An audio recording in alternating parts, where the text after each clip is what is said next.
ম্যাচের আরো খবর জানাতে নিউ ইয়র্ক থেকে আমাদের সাথে যোগ দিচ্ছেন বিশেষ প্রতিনিধি রেজওয়ানুজ্জামান। রেজওয়ান, কিছুক্ষণ আগেও আপনি আমাদের জানাচ্ছিলেন আজকের ম্যাচে বিশেষ করে টসটি বাংলাদেশের জন্য খুবই গুরুত্বপূর্ণ। সেক্ষেত্রে কি ঘটতে পারে এবং মূল একাদশে কোনো পরিবর্তন এসছে কিনা, আপনি কি শুনতে পাচ্ছেন আমাকে? বাংলাদেশের আধিপত্য থাকবে পুরো গ্যালারিতে, সেটা আমরা নিশ্চিত বলতে পারি। ৩৫,০০০ ধারণ ক্ষমতার হয়তো বা পুরোটা ভর্তি হবে না, কিন্তু তারপরে যতটুকু ভর্তি হবে সেটা কিন্তু বাংলাদেশি সমর্থকদের আধিক্যই থাকবে।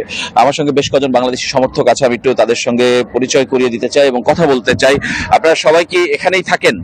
জি, আমরা এখানেই থাকি। আচ্ছা, আজকে আপনারা এই ভিন্ন বেশে কেন এসেছেন?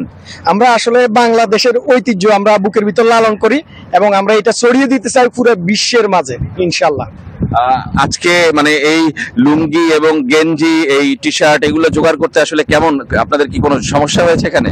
জি না, একেবারেই মানে গতকালকে এগুলোর পিছনে পুরো দিন সময় দিছি, অনেক ভালো লাগতেছে, এনজয় করতেছি। বাংলাদেশের যে ঐতিহ্য এটা ধরে রাখছি, বিশ্বের বুকে আমরা দেখাই দিতেছি আমরা বাঙালি। আজকে কে ভালো খেলতে পারবে? বাংলাদেশ জিতবে?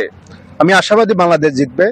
আমি মিস করি এই মুহূর্তে তামিম ইকবালকে, ওপেনিং জুটি আমাদের একটু সমস্যা ফিল করি, তবে আশাবাদী যে আজকে আমরা ওই সমস্যার সমাধান করে আমরা জয় এখান থেকে চিনি। আমরা একটু আপনাদের কাছ থেকে বাংলাদেশি সঙ্গীত কিংবা বাংলাদেশকে চিয়ার আপ করার জন্য একটা গান শুনতে চাই।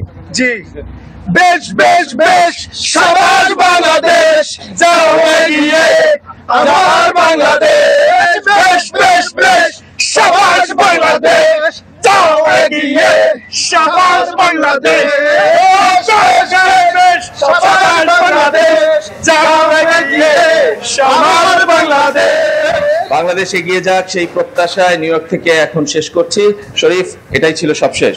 রেজওয়ান, আপনাকে ধন্যবাদ এবং আপনার সাথে যারা ছিলেন তাদেরকেও ধন্যবাদ। রেজওয়ানের কথার সাথে সুর মিলিয়ে বলতে চাই আমাদেরও শুভকামনা থাকলো বাংলাদেশ দলের জন্য।